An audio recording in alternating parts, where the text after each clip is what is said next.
Hello बच्चों, आप सभी का हमारे YouTube चैनल पर एक बार फिर से स्वागत है। जैसा कि हम लोग 2026 की बोर्ड परीक्षा की तैयारी जोरों से कर रहे हैं और मोस्ट इम्पॉर्टेंट क्वेश्चन की सीरीज में आज प्रश्न संख्या 12 हम लेकर के आए हैं। दो संख्याएं ज्ञात कीजिए जिनका योगफल 6 है तथा उनके घनों का योगफल निम्नलिखित है। शायद आप इसको पहचान गए होंगे, ये किस चैप्टर से रिलेटेड है। तो ये जो चैप्टर है वो है अवकलज की अनुप्रयोग। ठीक है, तो वहाँ से ये क्वेश्चन लिया गया है। ये भी क्वेश्चन इम्पोर्टेंट है और 2026 में आने की प्रबल संभावना है। ये क्वेश्चन 2017 में पूछा जा चुका है, 2023 में पूछा जा चुका है, 2024 में भी पूछा जा चुका है बोर्ड परीक्षा में, और 2026 में पूछे जाने की प्रबल संभावना है। तो बिना देर किए हुए इस क्वेश्चन को शुरू करते हैं। आपको दो संख्याएं ऐसी बताना है जिनको जोड़ दे तो 6 हो और उन संख्याओं के घनों का योगफल क्या है, वो निम्नलिखित है। निम्नलिखित मीन्स कम से कम आए। ठीक है, चलिए शुरू करते हैं। तो सबसे पहले हम क्या करेंगे, मान लेंगे। माना पहली संख्या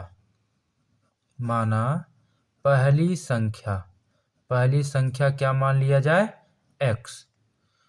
अब दोनों संख्याओं का योगफल 6 है, तो पहली संख्या अगर x हो गई तो दूसरी संख्या क्या हो जाएगी, 6 माइनस एक्स, क्योंकि दोनों को जोड़ेंगे तो x कट जाएगा और क्या बचेगा, 6 बचेगा। ठीक है, अब कह रहा है कि दोनों संख्याओं के घनों का योगफल क्या है, निम्नलिखित है। इसको भी मान लेते हैं। माना दोनों संख्याओं के घनों का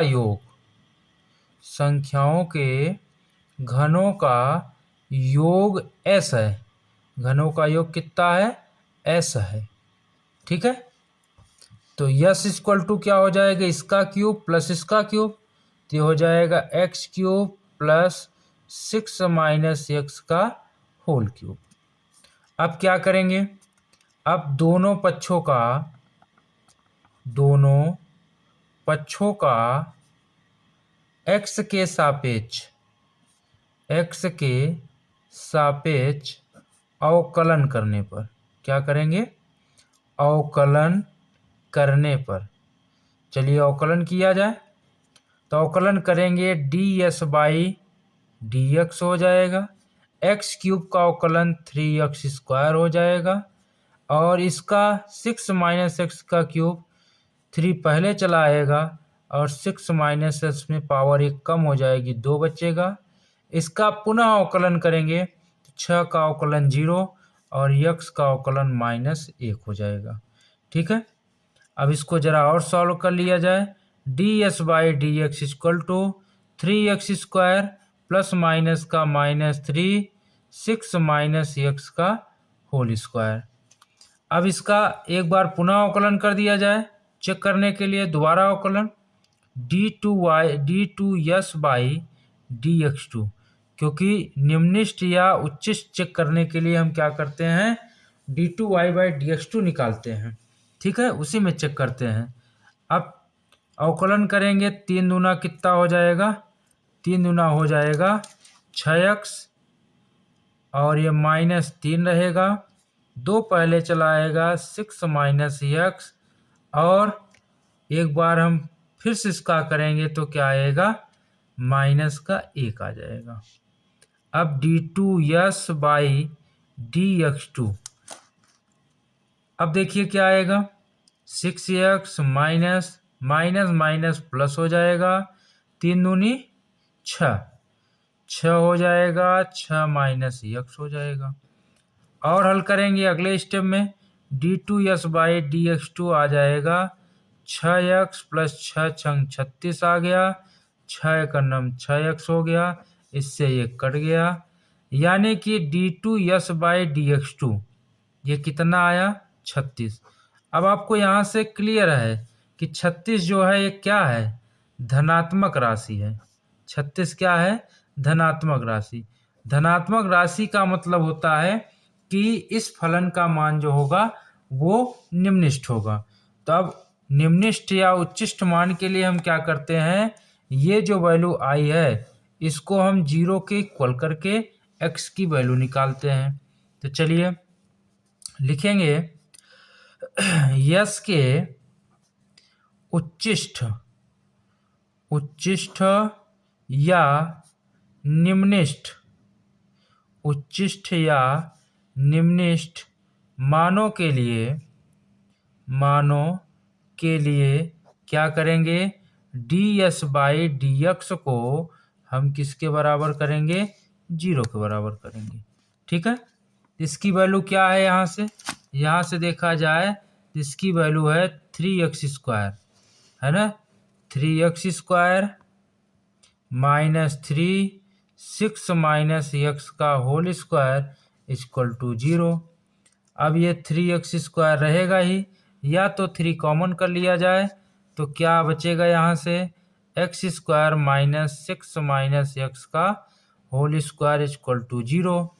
अब ये 3 गया इधर 0 हो गया, तो x² -a - b का होल स्क्वायर 6 का स्क्वायर प्लस x² -2 गुणे 6 गुणे x a² plus b² -2ab equal to 0।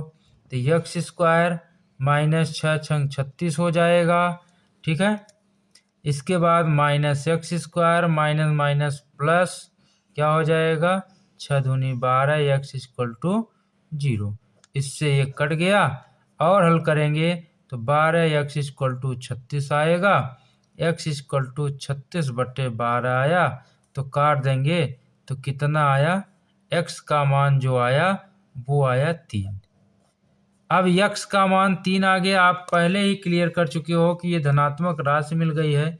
अब एक कोरम पूरा करने के लिए इसको हम जरा सा यहाँ चेक कर लेते हैं। d2s/dx2 at the point of x equal to 3, ये क्या आ गया, उतना ही आएगा क्योंकि इसमें वेरिएबल है नहीं। इसका मान 36 आया। इसका मतलब हम ये कह सकते हैं कि d2s/dx2 ग्रेटर देन 0 है, इसलिए x इक्वल टू 3 पर यस का मान निम्निष्ठ होगा। क्या होगा, निम्निष्ठ होगा। ठीक है, इसलिए पहली संख्या आपकी क्या होगी, पहली संख्या आपको नहीं पता था तो x माने थे, वो 3 हो गई। और दूसरी संख्या नहीं पता था तो आप क्या माने थे, 6 - x माने थे। x की जगह 3 रखेंगे तो 6 में से 3 घटाएंगे तो 3। पहली संख्या भी 3 और दूसरी संख्या भी 3। ठीक है, उम्मीद करते हैं ये वीडियो आपको समझ में आया होगा। और आप हमारे चैनल से जुड़े हैं तो मैं आपसे एक निवेदन करूंगा कि हमारे चैनल को सब्सक्राइब करिए, अपने दोस्तों के साथ शेयर करिए, और अगर यह वीडियो अच्छा लगा हो इसको लाइक भी करिएगा। कोई और वीडियो अगर आपको चाहिए इससे रिलेटेड, किसी भी चैप्टर से रिलेटेड, तो आप कमेंट बॉक्स में ज़रूर लिखिएगा, मैं उस चैप्टर से रिलेटेड वीडियो बनाने का प्रयास करूंगा। अगला क्वेश्चन है, सिद्ध कीजिए कि दी हुई तिर्यक ऊंचाई तथा उच्चिष्ट आयतन वाले लंबवृत्तीय शंकु का अर्धशीर्ष कोण tan इनवर्स √2 होता है। तो देखिए बहुत ही अच्छा सवाल है, बहुत ही इम्पोर्टेंट है।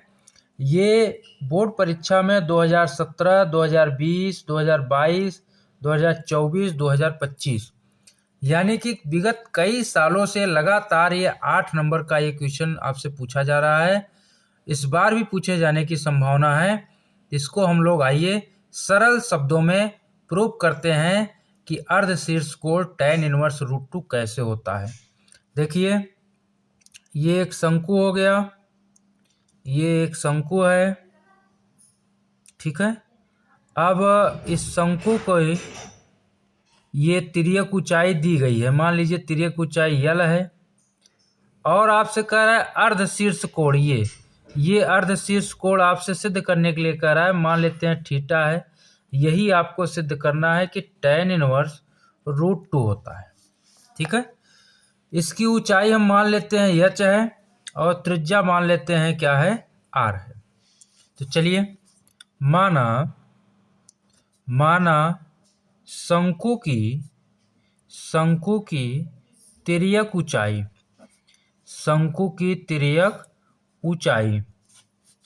L, अर्ध शीर्ष कोण थीटा है। ठीक है, तो आइए अगर यहां से हम देखें, यहां से लगाएं त्रिकोणमिति, ये मान लो A, ये मान लो B, ये मान लो O। तो त्रिभुज AOB में अगर देखा जाए, AOB में यहां से हम लगाए साइन थीटा, तो साइन थीटा इक्वल टू क्या होता है, थीटा के ठीक सामने वाला लंब यानी क्या होगा, R अपान कर्ण क्या होगा, L। तो यहां से हम देखेंगे तो यहां से आपको R इक्वल टू मिल जाएगा क्या, L साइन थीटा। यहां से इसकी त्रिज्या आपको पता चल गई। अब इसी में हम क्या करते हैं, इसी में कॉस थीटा लगा दें, तो कॉस थीटा इक्वल टू मिलेगा आधार बटे कर्ण H बटे L। तो यहाँ से H बराबर मिल जाएगा क्या, L कॉस थीटा। आपको R मिल गया, H मिल गया। अब शंकु का आयतन मैंने पहले ही बताया है कि जिसमें आयतन कहेगा, जिसके लिए उच्चिष्ट कहेगा या निम्निष्ट कहेगा, उसी का अवकलन आपको करना है। तो यहाँ आयतन के बारे में कहा है, इसका मतलब अवकलन किसका करना है, आयतन का करना है। तो चलिए, अब चूंकि आप जानते हो कि शंकु का आयतन क्या होता है, शंकु का आयतन होता है V equal to 1/3 pi R square H। आपको सारी वैल्यूज पता है, तो यहाँ से क्या हो जाएगा, 1/3 पाई रहेगा, R की जगह क्या रखेंगे हम, L साइन थीटा, तो L साइन थीटा का स्क्वायर, H की जगह L कॉस थीटा। तो यहाँ से क्या हो जाएगा, 1/3 pi L square sine square theta into L cos theta. और हल करेंगे तो क्या आएगा, 1/3 pi L cube sign square theta into cos theta. ठीक है, ये आपका आ गया आयतन। अब चूंकि आयतन ही उच्चिष्ट या निम्निष्ट है, तो आयतन का अवकलन किया जाएगा किसके रिस्पेक्ट में, थीटा के रिस्पेक्ट में। तो यहाँ लिखेंगे दोनों पक्षों का थीटा के सापेक्ष, किसके सापेक्ष, थीटा के सापेक्ष क्या करेंगे, अवकलन करने पर। चलिए, तो इसका करेंगे dv/d थीटा हो जाएगा 1/3 पाई L क्यूब, ये कांस्टेंट का काम करेगा, और ये फर्स्ट इंटू सेकेंड लगाएंगे, u इंटू v वाला फार्मूला। ये फार्मूला जो होता है पहला फलन, क्या होता है, पहला फलन दूसरे का अवकलन, यानी कॉस थीटा का अवकलन करेंगे तो क्या आएगा, माइनस साइन थीटा, प्लस दूसरा फलन कॉस थीटा, पहले का अवकलन साइन स्क्वायर थीटा का अवकलन करेंगे 2 साइन थीटा होगा, लेकिन साइन थीटा का पुनः अवकलन करेंगे तो क्या हो जाएगा, कॉस थीटा। अब इसको और हल किया जाए, dv/d थीटा ये आया 1/3 पाई L क्यूब, ये minus sine square theta plus 2 sine theta, cos का गुणा होकर के कास स्क्वायर थीटा हो जाएगा। अब क्या करेंगे, अब यहाँ से ये आपका आ गया क्या, dv/d थीटा। अब आप जानते हो कि v के उच्चिष्ट या निम्निष्ट मान के लिए क्या करना होता है, dv/d थीटा को 0 के बराबर करना होता है।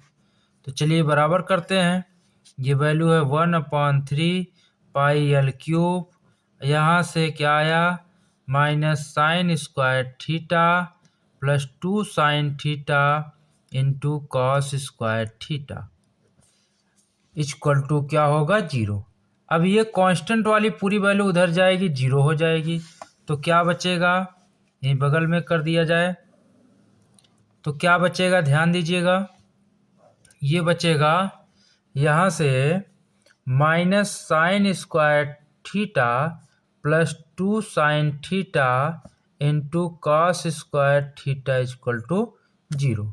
यहाँ से sine theta minus sine theta common ले लें, यहाँ सॉरी क्यूब है, यहाँ देखिएगा थोड़ा सा, यहाँ स्क्वायर और एक यहाँ होकर के क्यूब हो जाएगा, ध्यान दीजिएगा, यहाँ भी क्यूब हो जाएगा, ठीक है, 2 बार यहाँ है 1 बार यहाँ है, तो देखिए यहाँ क्यूब हो जाएगा, ये हो गया क्यूब। अब साइन थीटा कॉमन कर लें तो यहाँ बचेगा साइन स्क्वायर थीटा और यहाँ से प्लस की जगह माइनस हो जाएगा और 2 cos square theta equal to 0। अब यहाँ से जब minus sine theta equal to 0 करेंगे तो साइन थीटा की value 0, then theta equal to 0। ये क्या है, अमान्य है। क्यों अमान्य है, क्योंकि जैसे ही ये आपका 0 होगा आरसीएस कोड, ये 0 हो जाएगा, इसका मतलब ये 0 होगा, ये भी 0 होगा, तो ये आपका शंकु बनेगा ही नहीं, इसलिए इसे अमान्य कर दिया गया, ठीक है।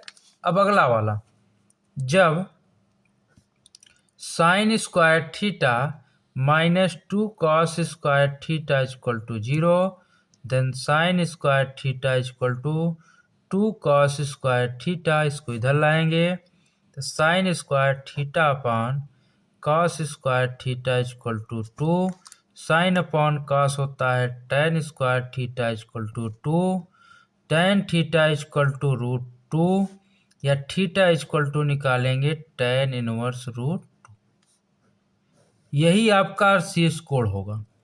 अब इसकी जांच अगर उच्चिष्ट या निम्निष्ट की करना है तो आप इस थीटा को ले जा करके इसका दोबारा अवकलन करके यानी d2b/d(θ2) में रख दीजिए।